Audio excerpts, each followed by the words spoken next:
Xin chào tất cả mọi người, chào mừng mọi người đã quay trở lại với channel của Bư Bon Bon.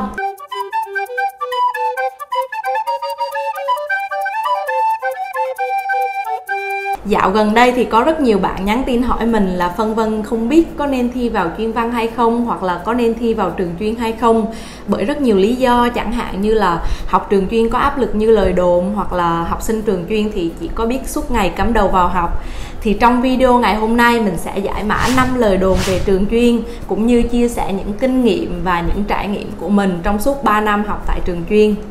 Trước tiên thì mình muốn giới thiệu một chút về ngôi trường mà mình đã theo học những năm cấp 3. Thì mình học chuyên văn tại trường Trung học phổ thông chuyên Quốc học Huế. Đây có lẽ cũng là một ngôi trường khá nổi tiếng ở miền Trung. Thì trường mình đã 5 lần lọt top vào đường lên đỉnh Olympia chung kết và đạt rất nhiều giải thưởng quốc gia và quốc tế. Mọi người thông cảm nha, mình không phải khoe trường gì đâu, nhưng mà mỗi lần mình nhắc về trường mình á thì mình nói rất là nhiều, kiểu như là mình tự hào cho nên mình nói nhiều lắm. Lời đồn thứ nhất đó chính là về việc học trường chuyên rất là áp lực và học sinh trường chuyên chỉ biết suốt ngày cắm đầu vào học mà thôi. Thì có lẽ đây là lời đồn mà mình được nghe nhiều nhất từ trước lúc mà mình vô học trường chuyên cho đến 3 năm mình học tại trường, và bây giờ khi đã ra khỏi trường rồi thì thi thoảng mình vẫn có nghe đâu đó về cái lời đồn này. Đúng, với trải nghiệm 3 năm học chuyên của mình thì mình nghĩ cái lời đồn này cũng khá đúng ở vế đầu. Học trường chuyên thì cũng khá áp lực, và áp lực ở đây chính là áp lực từ suy nghĩ của mỗi người. Như mọi người đã biết á, thì đầu vào trường chuyên á, nó vốn dĩ đã khá chất lượng hơn một chút, tại vì các bạn phải làm một bài thi riêng biệt và làm thêm một bài thi chuyên vào cái môn mà các bạn ứng tuyển nữa. Cho nên là việc trong lớp xuất hiện nhiều bạn có khả năng tiếp thu cao và có kỹ năng tốt về một môn học nào đó hơn mặt bằng chung là một điều rất dễ nhận thấy ở trường chuyên. Và đa số các bạn này đều có mục tiêu rất cao trong học tập.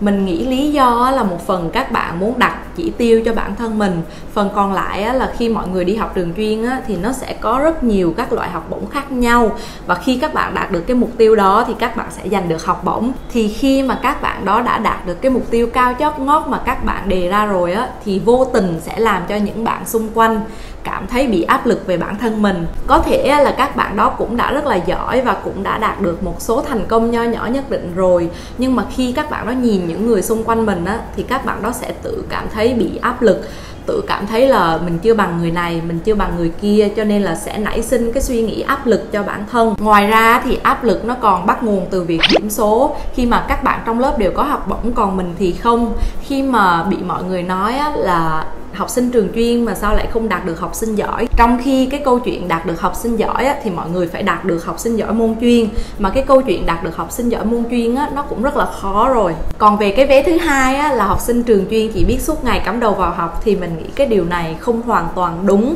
Mình đã từng nghe một vài người bạn của mình nói rằng là học sinh trường chuyên chỉ biết suốt ngày cắm đầu vào học mà thôi, và kiểu như là nhìn ai cũng đù đù tại vì cái việc mà học suốt ngày đó. Và sau 3 năm học trường chuyên thì mình nhận ra rằng là học sinh trường chuyên rất xem trọng việc học vì những cái áp lực mà mình đã đề cập tới. Nhưng mà điều đó không có nghĩa là học sinh trường chuyên chỉ biết học mà không biết chơi. Cái lúc mà mình ở Quốc học thì có đâu đó trên dưới 10 câu lạc bộ chất lượng cực kỳ, từ dàn core team đến cách mà mọi người triển khai, xây dựng và tạo ra những cái sân chơi sáng tạo cho các bạn học sinh trong trường, và thậm chí là những cái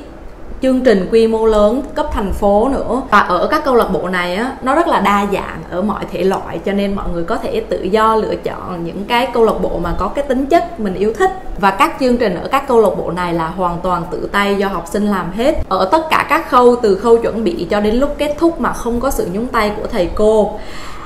Cái việc mà không có sự nhúng tay của thầy cô thì mình chỉ muốn nhấn mạnh là tất cả mọi chuyện đều do học sinh quán xuyến hết. Còn về việc duyệt ý tưởng, đóng góp ý tưởng và ủng hộ nhiệt tình hết mình thì đương nhiên là phải có thầy cô rồi. Chốt lại thì mình vẫn muốn nói rằng là cái môi trường tuyệt vời và năng động của trường chuyên đã tạo ra mình ngày hôm nay. Mặc dù là mình chưa có bằng ai cả, mình cũng không đạt được quá nhiều thành tích hoặc là cái thành công gì nhất định, nhưng mà chính cái sự sôi nổi, nhiệt tình, chủ động trong công việc và học tập của mình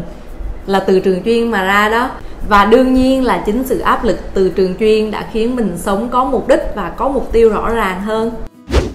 Lời đồn thứ hai đó chính là về việc học lệch, chỉ chú tâm vào môn chuyên, các môn khác thì bỏ bê và được giáo viên ưu ái. Mọi người ơi, cái này mình nghe nhiều, cực kỳ. Và mình nghĩ là cái lời đồn này nó xuất phát từ việc là trường mình có rất là nhiều lớp chuyên, cũng khoảng 11 lớp chuyên, từ chuyên Anh, chuyên lý, chuyên địa, chuyên sinh, nói chung là rất là nhiều. Trong suốt 3 năm học chuyên của mình thì hiện tượng học lệch nó có xảy ra chứ, và mình xem đó là một điều hiển nhiên và đương nhiên. Mình nghĩ là khi mà mọi người đã tìm được một cái điều mà mọi người yêu thích và mọi người cố gắng nỗ lực rèn luyện để đạt được một cái kết quả tốt về cái lĩnh vực đó, làm thỏa mãn bản thân mình, thì đó cũng là một điều thành công rồi. Chẳng hạn như là lúc mà mình học chuyên văn á, thì mình rất là thích văn, cho nên là trong suốt 3 năm cấp 3 thì mình sẽ cố gắng nỗ lực để mà theo đuổi nó. Mọi người biết không, hồi đó mà mình bắt đầu cày mấy cái kỳ thi như là thi Olympic văn, thi tỉnh văn, thi quốc gia văn thì mình máu dữ lắm. Giống như là lúc mà mình đi học về thì mình sẽ vứt sách vở, xong mình vô bàn học ngồi học văn,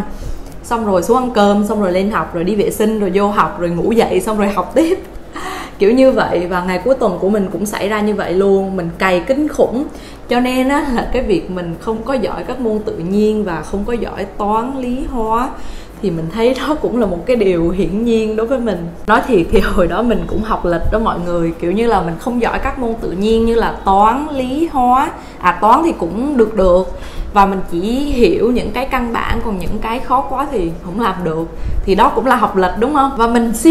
siêu ghét mấy môn như là lý hóa luôn á. Cho nên là thầy cô mà đã từng dạy lý hóa của con mà có vô tình xem được cái video này thì cho con xin lỗi, tại vì con không thể yêu những môn này được.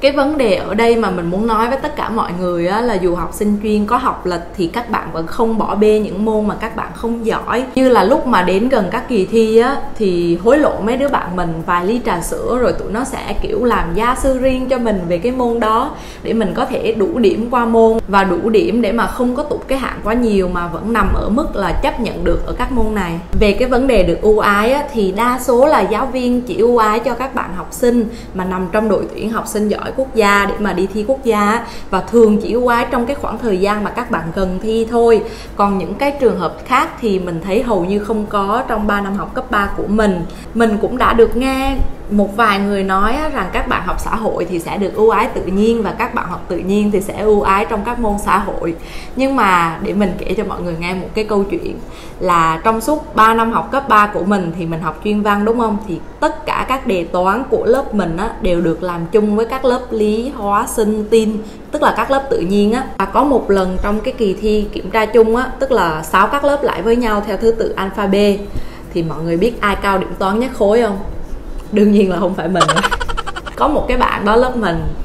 cao điểm toán nhất khối, và bạn đó học chuyên văn. Bất cứ lúc nào mà có ai nói về chuyện là học chuyên văn thì sẽ được ưu ái các môn tự nhiên á, thì mình đều lấy cái ví dụ này ra để mà nói với mọi người, tại vì mình rất là tự hào về bạn này. Kiểu là bạn đó chứng minh cho mọi người thấy là cái việc học chuyên văn thì vẫn có thể giỏi các môn tự nhiên, và thậm chí là còn giỏi xuất sắc nữa. Lời đồn thứ ba đó chính là về việc học sinh trường chuyên thì đương nhiên sẽ giỏi. Có một vài người nghĩ rằng là học sinh trường chuyên thì nghiễm nhiên sẽ đạt được cái này và nghiễm nhiên sẽ đạt được cái kia. Nhưng mà theo mình nghĩ mọi người, một cái kết quả tốt đẹp nó không phải là khơi là có thể có được, mà nó đến từ cái việc nỗ lực và cố gắng không ngừng nghỉ của cái bạn đó nữa. Khi mà tụi mình là người ngoài cuộc thì tụi mình sẽ không biết được người trong cuộc đã cố gắng và nỗ lực như thế nào để đạt được cái mục tiêu đó. Cho nên là dù bạn có là học sinh trường chuyên thì bạn vẫn phải nỗ lực và cố gắng để đạt được mục tiêu mà bạn đề ra, chứ không phải là muốn là có thể có được. Lời đồn thứ tư đó chính là về việc học sinh trường chuyên chảnh và ưa thể hiện. Cái này có vẻ hơi nhạy cảm, nhưng mà mình cũng đã từng nghe về cái điều này rồi, cho nên là mình cũng muốn đưa vào video ngày hôm nay luôn. Thì mọi người biết sao không? Cái việc chảnh hay là ưa thể hiện nó xuất phát từ tính cách của mỗi người, chứ nó không có phụ thuộc vào cái ngôi trường mà người đó đang theo học. Có thể là những bạn mà thấy học sinh chuyên chảnh hoặc là ưa thể hiện thì bạn đó đã từng một lần tiếp xúc với một cái bạn nào đó có tính cách hơi kiêu kỳ một chút, và tình cờ thì cái bạn đó cũng là học sinh chuyên, nên là mọi người có thể sẽ dễ dàng có một cái suy nghĩ không khách quan lắm về học sinh chuyên. Trong suốt 3 năm học chuyên của mình thì mình muốn nói với mọi người rằng là học sinh trường chuyên cũng giống như là học sinh của bao trường khác. Tính cách gì cũng có thể có, như là năng động, hòa đồng, chủ động, tích cực, trầm tính hoặc là ít nói. Và mình muốn khẳng định với mọi người rằng là cái mác trường chuyên sẽ không phải là lý do để mà học sinh trường chuyên trở nên chảnh chọe và tự tin thái quá về bản thân mình. Lời đồn thứ 5 thì thực sự nó không có lời đồn thứ 5 đâu mọi người, cái này là mình đồn. Ở đây thì mình muốn chia sẻ những cái kinh nghiệm và những cái điều tốt đẹp trong suốt 3 năm học chuyên của mình đến với tất cả mọi người. Trong suốt 3 năm là học sinh chuyên thì mình nhận ra là môi trường học tập ở trường chuyên rất là lành mạnh. Hầu như là mình không hề chứng kiến một cái vụ ẩu đả nào giữa học sinh và học sinh, thậm chí là giữa học sinh với giáo viên. Điều đó hoàn toàn không xảy ra trong suốt 3 năm học chuyên của mình. Ngoài ra thì cái môi trường học tập tại trường chuyên là một cái nguồn động lực rất là lớn và thúc đẩy các bạn luôn tiến lên phía trước. Hơn thế nữa thì các câu lạc bộ ở trường chuyên thực sự rất là tuyệt vời, và còn tuyệt vời hơn nữa khi mọi người là người tham gia và tạo nên cái chương trình đó. Bên cạnh việc học thì mọi người có thể sẽ phải dành một khoảng thời gian khá lớn cho câu lạc bộ, cho nên là mọi người có thể thiệt thòi một chút trong việc là đi coi nhiều bộ phim hơn, hoặc là đi ăn uống nhiều hơn, hoặc là chơi bời nhiều hơn. Nhưng mà đến bây giờ mình nhận ra là khoảng thời gian đó thực sự rất là xứng đáng. Nhưng mình muốn nói với mọi người rằng là môi trường học chuyên thực sự rất là tốt, nhưng nó không đồng nghĩa với việc là các trường không chuyên nó sẽ không tốt. Mình đã quen và gặp gỡ cũng như là mình có rất nhiều đứa bạn siêu giỏi, siêu siêng, siêu tốt, nhưng mà các bạn đó không học trường chuyên. Vậy nên dù bạn có đổ vào trường chuyên hoặc là không đổ vào trường chuyên hay không, thì nếu bạn có một cái mục tiêu rõ ràng và cố gắng nỗ lực vì cái mục tiêu đó thì một ngày nào đó điều tốt đẹp sẽ tới thôi. Đó là 4 tin đồn thất thiệt về trường chuyên mà mình và bạn bè mình đã được nghe nhiều nhất. Và là học sinh trường chuyên thì mình đã chia sẻ mọi thứ về cái tin đồn đó theo góc nhìn và trải nghiệm của mình trong suốt 3 năm học chuyên tại Quốc học. Mình nghĩ là mỗi người sẽ có một ý kiến riêng và đánh giá riêng về vấn đề này, và mình hoàn toàn tôn trọng ý kiến của mọi người dù nó có giống mình hay không, bởi vì góc nhìn và trải nghiệm của mỗi người là khác nhau mà, đúng không? Và những bạn mà còn đang băn khoăn không biết có nên thi vào trường chuyên hay không vì những cái tin đồn như vậy á, thì các bạn đã được nghe một chia sẻ thực tế từ một học sinh trường chuyên như mình rồi đó. Mình nghĩ là mọi người không có gì phải đắn đo khi mà cho bản thân mình một thử thách để thi vào trường chuyên. Biết đâu được mọi người sẽ có những cái trải nghiệm tuyệt vời như mình thì sao? Ok, và nếu mọi người có bất kỳ thắc mắc gì thì hãy comment ở dưới này và mình sẽ trả lời cho mọi người ngay lập tức. Và nếu mọi người yêu thích video này thì đừng quên like, share và subscribe cho kênh YouTube của Bư Bon Bon, và đón chờ những video vào tối thứ 5 hàng tuần của mình nha. Còn bây giờ thì tạm biệt tất cả mọi người.